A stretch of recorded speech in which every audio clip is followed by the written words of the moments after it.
The following voices are AI generated. We hope you enjoy the video. All right, guys, settle down. Today we're tackling a quote-unquote cinematic masterpiece, or so they claimed. I'm talking about the Emoji Movie. This is another fan request, and this one is by far one of the most infamous. Mother of God, no! It's the one with the poop emoji voiced by Patrick Stewart. Apparently, Jordan Peele was originally chosen, but it made him quit acting and just direct horror movies. By the way, it's us current/meta crew reviewing this movie since it came out the same year Sonic Forces came out. 2017 wasn't a good year to us. Don't be a drama queen, Knuckles. 2017 wasn't too bad. It brought us fidget spinners, the Nintendo Switch, and Spider-Man Homecoming. And let's not forget about Sonic Mania. 2017 was a roller coaster, but let's focus on the Emoji Movie. This movie is a cinematic crime against humanity. Agreed. It's an insult to both emojis and cinema itself. I heard Sony Pictures stupidly canceled their Popeye Sailor movie for this abomination. And the Popeye movie test footage was actually awesome. It felt like a modern-day spin of the classic cartoons from the 30s and 40s. Just like how Sony made those terrible Spider-Man villain movies that don't have the web-slinger himself, they really dropped the ball making this movie. From the moment the Emoji Movie was announced, everyone was already complaining about the concept of a film about texting gimmicks. First off, the concept itself is preposterous. Emojis have feelings, they have families, and they live in a phone? Yeah, I don't get any of that stuff. Those tiny little faces in the metal devices with their own lives? Sounds dumb to me. A lot of celebrities deserved better than being in this really bad movie. I wanted to give it a chance, and I was very mad when I saw this movie in theaters with Miles. Don't even get me started on the casting. A legend like Patrick Stewart as a poop emoji, and two terrible people such as T.J. Miller and James Corden as the two main characters. Another reason it hasn't aged well. You know the movie is bad when even our own Knuckles hates it. He loves the Star Wars sequel trilogy and the Jurassic World movies. It felt like they just threw a bunch of celebrities into a blender and hoped for the best. Anna Faris, Sofia Vergara, and Christina Aguilera all deserve better than to be in this travesty. The animation at least looked passable. Sure, it wasn't Food Fight levels of bad, but even still, it looked like it was made in the 2000s. Oh, the plot! Jesus Christ, the plot! It was a blatant rip-off of Toy Story, Wreck-It Ralph, Inside Out, and the Lego Movie. They even tried to shoehorn in a Handmaid's Tale reference as a parody poster on Twitter. It was cringeworthy. How in the hell is this movie aimed at kids yet spoofing a dark dystopian television series? Not sure, Shadow. It doesn't make any sense, but what does make sense is that this movie single-handedly ruined Sony Pictures Animation's reputation. They made turd after turd, but that changed when Spider-Man Into the Spider-Verse was made. The only other good movies Sony Animation made before the Spider-Verse movies were the first Open Season, Surf's Up, and, to a lesser extent, Arthur Christmas, since that movie was actually an Aardman film. I kinda like the Cloudy with a Chance of Meatball movies and the Hotel Transylvania movies, but they aren't as marvelous as the movies Miss Blaze mentioned. Almost every other movie is a pile of horseshit like Mr. Adventure Knuckles said. I'm with the rabbit. The other movies suck. Sony would have really lost their touch if they never made the cartoon Spider-Man movies and that Mitchells vs. the Machines movie. Let's get the elephant out of the room. I'm on it. I was wondering why it's here with us. Come here, Dumbo. Ugh! Let's address the most blatant and most fatal flaw of the entire movie. Product placement. It's fucking everywhere. Social media platforms, video games, Sony products, you name it.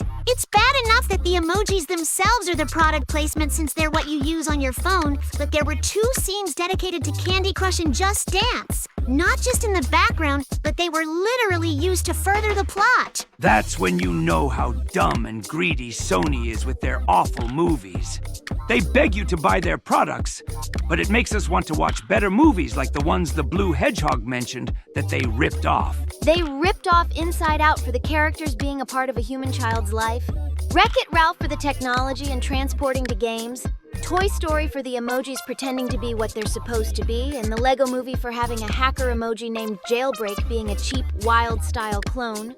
Not to mention, the director of the movie made Igor nearly a decade earlier. Another ripoff, but this time with Shrek for its fairy tale parody filled with pop cultural references and dark humor. But at least Igor was an obscure 2008 movie that's more of a guilty pleasure than the Emoji Movie. This movie is a billion times worse than Igor. In fact, I'd rather have an entire Igor franchise than watch the Emoji Movie again. I would burn every copy of the movie if I saw a DVD or Blu-ray copy. I hate it that damn much.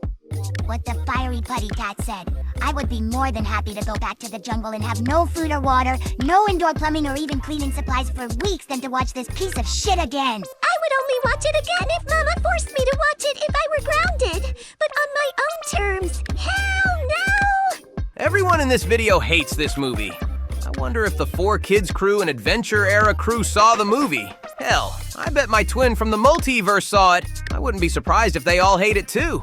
The film starts with a bunch of high school students walking around, all immersed in their smartphones. We travel inside the world of a smartphone belonging to a freshman named Alex. The emojis live in the city of Textopolis, and each of them performs the same function they were designed for. Gene, voiced by TJ Miller, is supposed to be a meh emoji like his parents Mel and Mary, voiced by Stephen Wright and Jennifer Coolidge. But unlike all the other emojis, Gene has multiple expressions and feelings, which has made him something of an outsider. Gene is set for his first day as an official emoji. Despite his parents not having much confidence in him, he goes to the station where he meets Smiler, voiced by Movie Rouge contender Maya Rudolph, the head of the text center who was the original emoji. Among other popular emojis are the devil voiced by Sean Hayes, Fist Bump, Flamenca, voiced by Sofia Vergara, and even Poop, voiced by Patrick Stewart, who shouldn't say yes to the movie. All of them stand in the cube, where they are scanned and sent from Alex's phone. In the human world, Alex gets a text from his crush, Addie. He wants to send her an emoji, so he starts to select Gene as he is in the cube. However, he panics as he is uncertain what face to make, and he causes Alex to send a weird emoji to Addie. Gene then latches onto the scanner and causes destruction to the cube. Gene is called to Smiler's office. She tells Gene that because of this mishap, he is a malfunction and must be deleted to prevent anything else from happening to the phone. She sends her AV bots after him, but Gene runs into the lounge for popular emojis. The bots find him and start to cause chaos, but Gene is helped by the former popular emoji High Five voiced by that douchebag James Corden to avoid detection. High Five brings Gene to the Loser Lounge, where emojis that never get used hang out. Gene tells High Five about his dilemma, to which High Five proposes that they find a hacker named Jailbreak, voiced by Anna Faris, to reprogram Gene to be a regular meh emoji so that he won't get deleted. The two of them sneak out of the lounge so that the bots won't see them, and they flee Textopolis. Mr. Mel and Miss Mary realize Mr. Gene is missing, so they go searching for him. One of the bots sees them leaving, which Miss Smiler can see through a surveillance camera. She sends more bots to go find Mr. Gene. Gene and High Five explore some of the other apps in the phone, including Facebook. They reach a piracy app where they looked for Jailbreak. It appears to be a bar made for trolls, viruses, and spam bots. The two find Jailbreak, who isn't interested in helping them until she sees that Gene makes multiple faces. Smiler's bots then enter and start causing trouble by deleting the patrons, forcing the other three to run. Jailbreak proposes going to the phone's Dropbox to reprogram Gene, and so she can live on the cloud. They first pass through Candy Crush, where Gene gets stuck inside the game. The other two match the candies to the same colors until they are able to free Gene. However, their actions in the game cause the sound effects to play when Alex is trying to ask Addie to the school dance, causing him to look weird in front of her. God, it was a bad scene. The trio then go into the Just Dance app where they meet the avatar Akiko Glitter, voiced by Baby Jane herself, Christina Aguilera. They must dance in sync with the game if they want to proceed, or else they will fall to their doom. Gene helps Jailbreak find her groove and dance. In the process, her hat flies off to reveal that Jailbreak is an escaped princess emoji. As they reach the end of the game, the bots show up and program themselves to dance. This causes the app to make noises during Alex's class, which embarrasses him. He deletes the app, forcing the trio to run to the exit. The bots are destroyed, but High Five is pulled into the trash by one bot.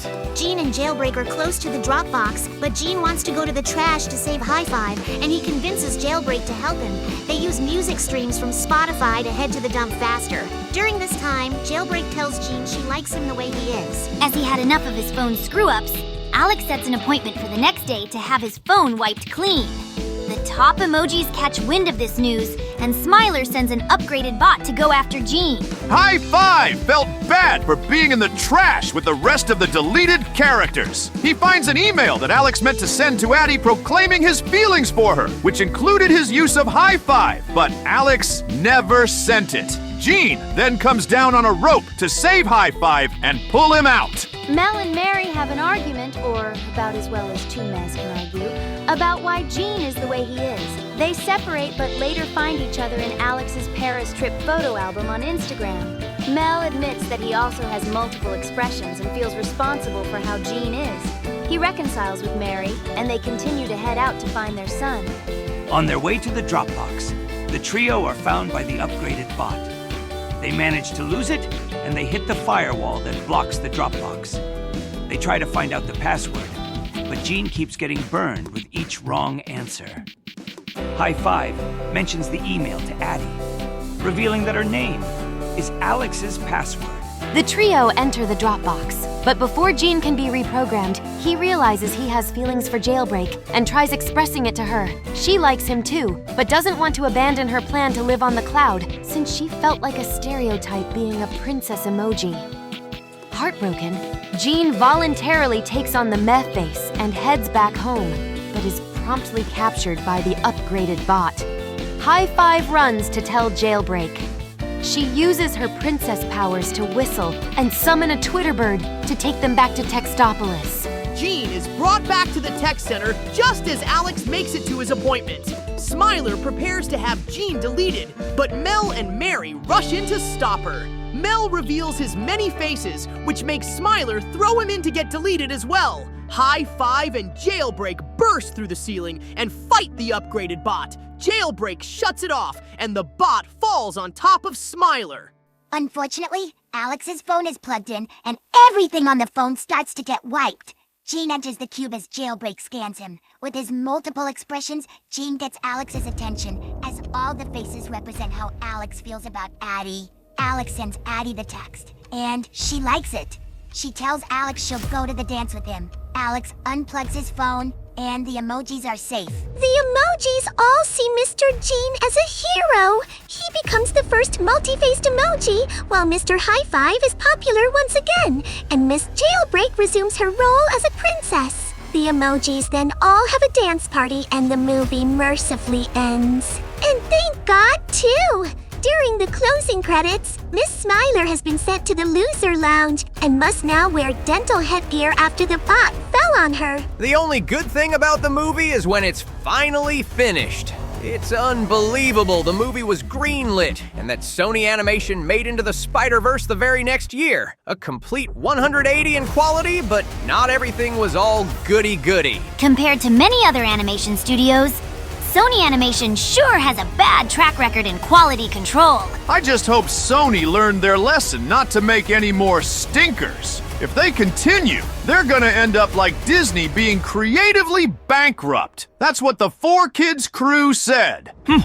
Let us never speak of this abomination again.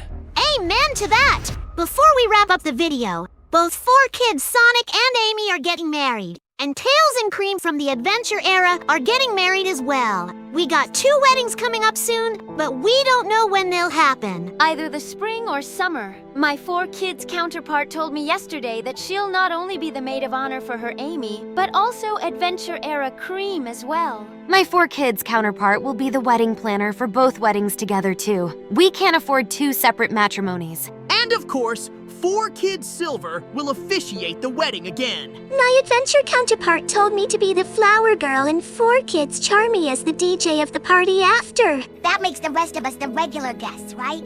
We better invite more people. Yup. We gotta plan ahead for the big events of our counterparts.